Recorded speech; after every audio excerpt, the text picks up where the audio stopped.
Hello everyone, I am back once again, and in this video I'm going to be showcasing my second Wi-Fi match for Pokemon Brilliant Diamond and Shining Pearl.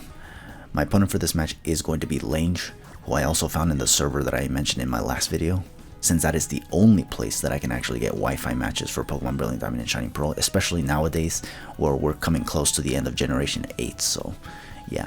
And as far as I'm concerned, I think this match is still in the OU tier. I believe I didn't specify that in the last video, that the matches that I'm showcasing so far have been in the OU tier. Although the first team that I used for my first match was actually not a full-on OU team. It was more so a mixed OU tier team, if anything. So in this match, however, I'm going to be using a different team, and the team is actually going to consist of all OU mons, basically. So, yeah. Obviously, because no tiers were formally specified, I believe, I could be wrong on this. I know for some I actually did not get any specifications. I just don't remember if these guys were one of them. But yeah, so obviously when the matches are not specified in what tier we're using, I just use an OU team for the most part. Or at least whatever the heck I want, honestly. So if my opponents bring something like in the lower tiers or something and they start like complaining about losing or something, that's on them. They should have probably specified, obviously. But yeah, so here, obviously, we're going to see what this guy's capable of after he finishes selecting his team. Probably he forgot to prepare before getting into the match, but I can't blame him, honestly. I myself have been there before, especially when it came to the draft leagues, obviously. Although I do have the advantage of just being able to cut those portions out from my videos and whatnot, so you guys don't have to be, you know, dealing with any time consumption. But anyways, so these are the teams right here, as you can see. It's going to consist of a Lucario, Glaceon, Blissey, annoyingly enough, Gliscor, also annoying, Roserade, and Cloyster, which, yeah, Cloyster is pretty obnoxious even though that mon also has its own weaknesses. But it's just annoying because if one mistake comes from you, or if RNG is just not in your favor for a turn, that thing can just set up a Shell Smash and the whole match will basically be over. So that's basically the scary thing about Cloyster. But obviously we're going to see what we can do. In fact, looking at this guy's team, I think for this match, I actually will lead with the Rotom, obviously. Because I was more so anticipating the Gliscor lead to basically just set up the rocks, or set up in general and try to, like, sweep right away. Because you know that this is a 20-minute match, obviously. Like, we only have 20 minutes to get this match done, and obviously that's not enough time. So obviously, in order to accommodate the timer, I think people are just nowadays much more encouraged to, you know, bring mons that are just designed to set up and sweep and whatnot. But obviously I don't want to become a victim of getting swept, obviously, because that is annoying, honestly, and I've already dealt with that before, so it's just like, I don't want to deal with that again, honestly, God forbid, honestly. So here we go. My opponent is going to lead off with the Gliscor, thankfully. So thankfully I don't actually lead terribly this time, because, you know, I typically do lead terribly if my previous matches haven't proven that already. But yeah, so what I'm going to go for right here is the Will-O-Wisp, so I can burn this Gliscor and make sure it doesn't proc the Toxic Orb, because most likely that's what it has, obviously, given its ability. And here, he's going to switch out, unfortunately, because obviously he doesn't want to take a Will-O-Wisp on this thing, and he probably saw that coming. Either that or he just didn't want to take any Hydro Pump damage, because I think it wouldn't appreciate it very well. Gliscor is more so bulky on the physical side rather than the Spadef side, so a Hydro Pump would actually sting. It might even be a 2-hit KO, honestly. But yeah, so because of that, obviously he's just going to go into Blissey, who's going to take the Will-O-Wisp. And I decided to just Volt Switch because I actually don't want to, you know, stay in with Rotom, because Rotom can't really do much to Blissey. But the least I can do is keep this Rotom healthy, obviously, and not have it take unnecessary damage from the Blissey. So here what I'm going to do now is send in Heatran, because what I want to do is try to set up the rocks. Unfortunately for me, this Blissey actually has Thunder Wave, so once again dealing with Thunder Waving shenanigans, which is obnoxious, obviously. And you're going to see why once again, because here I'm going to try to go for the rocks once again. Because obviously if this guy switches around a lot, I can obviously punish him with the rocks, obviously. So here I'm going to try to go for the rocks right here. And unfortunately, just like in the last match, I immediately get paralyzed.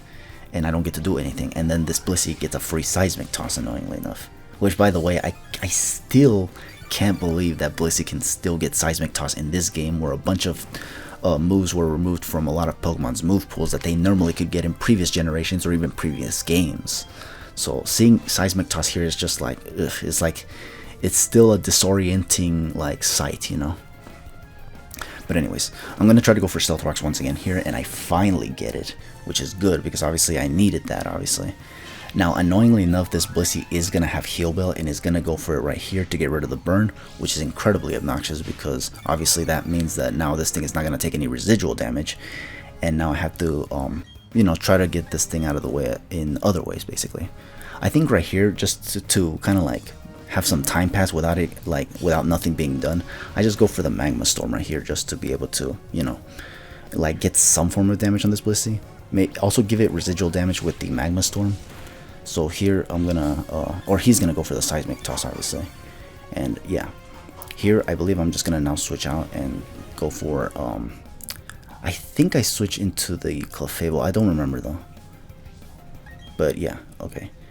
I think it's, oh no, I switched into the Garchomp right here actually, not the Clefable, the Garchomp here. Reason why is because I was anticipating another Seismic Toss, and I decided to punish it by, you know, letting it take rough skin damage and whatnot. Plus, this thing is Choice Banded, so I can just Dragon Claw it and get a lot of damage off. And I think from here, I can possibly take it out, actually. So, I'm not really sure. But we're going to find out right here. I am going to go for the Dragon Claw. And if he switches into Gliscor, it's going to take Rocks damage, which is fine with me, honestly. In fact, that's the reason I don't go for Earthquake, because the Gliscor is still there, and that thing can still be a threat, obviously. So, obviously, Dragon Claw is the safer move here. And as long as I'm banded, nothing on this team, not even Lucario, who resists Dragon Claw, is going to appreciate it. So, yeah, here comes the Gliscor now. And this is going to do a lot of damage, but I don't even think it's because of the fact that it was Choice Banded, but rather because I got this crit. I want to believe that despite the crit, I think even without the crit, I might have actually still been able to 2-hit KO this thing. Just given the amount of damage it did with the crit. It might have still been a 2-hit KO, honestly. So I want to believe that this crit didn't necessarily matter, honestly. But yeah, so down goes the Gliscor, thankfully. So now we don't gotta worry about that, honestly, because as you saw, it did get the Toxic Orb off when he switched it in. In fact, I think he wanted to get that off at any cost, but you know, it unfortunately costed his Gliscor, so, and it's not gonna be able to do anything now. However, unfortunately, he is gonna now send in the Cloyster, and the Cloyster is actually obnoxious because I don't want this thing to set up a Shell Smash, so I have to basically go for the Dragon Claw.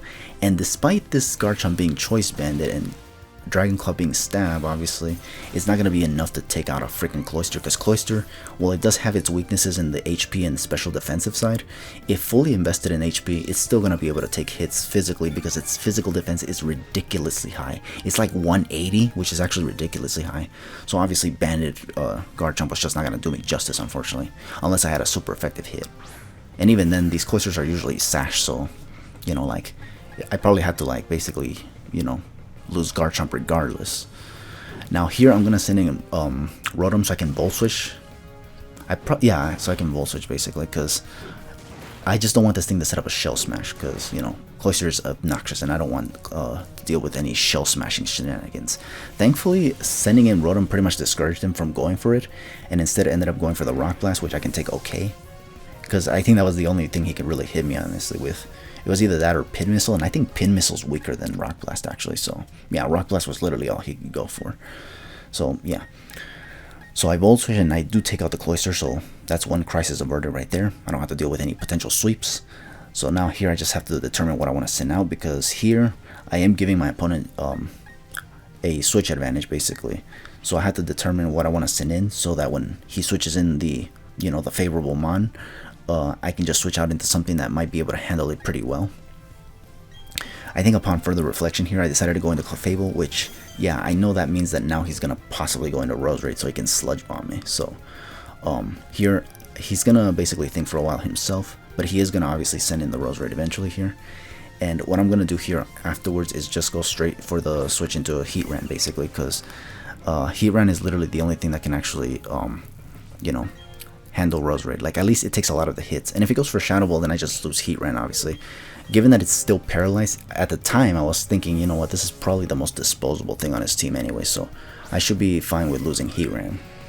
So here, he's actually going to end up going for the Sludge Bomb, because that's kind of what he wanted to go for on the Clefable, but, you know, Heatran is immune to that, obviously.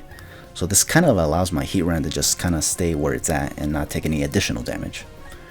Here I was considering going for Flash Cannon or just going for Magma Storm, because Magma Storm can take out the Roserade, but if it misses, then it's just gonna, you know, maybe if he stays in, he'll go for Shadow Ball and just, you know, weaken my Heatran until it's, you know, basically killable by anything else that's on his team. So here I was just basically trying to see if I wanted to switch out here.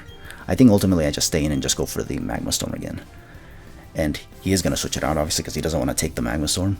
And he's going to go back to Blissey, which is, yeah, annoying, because Blissey doesn't really care about Magma Storm, obviously. There's also the chance that I miss it, which I do. But I think I still try to go for it again, obviously, the Magma Storm, just to, you know, give this Blissey residual damage since it's no longer burned, because it has the heal bell and whatnot. So the best way to get residual damage on this Blissey would be to go for the Magma Storm.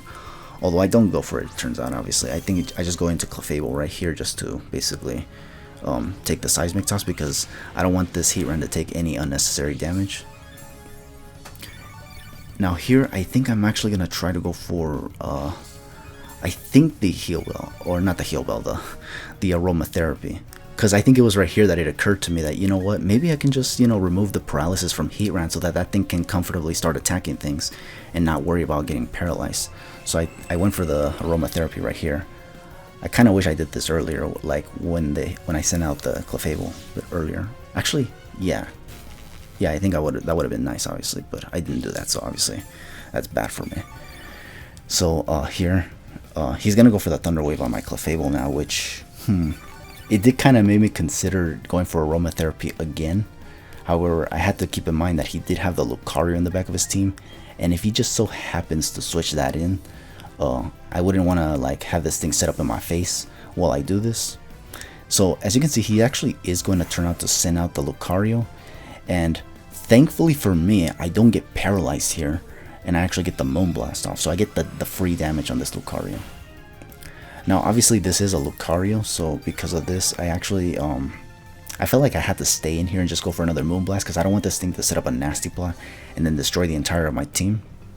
The entirety of my team, I meant to say. Jeez, but yeah, Flash Cannon right here is gonna definitely take out Clefable, because you're gonna see right now that this Lucario is Life Orbed, which means that if this thing has Nasty Plot and has Vacuum Wave, then even Weavile will not be able to do anything to this thing.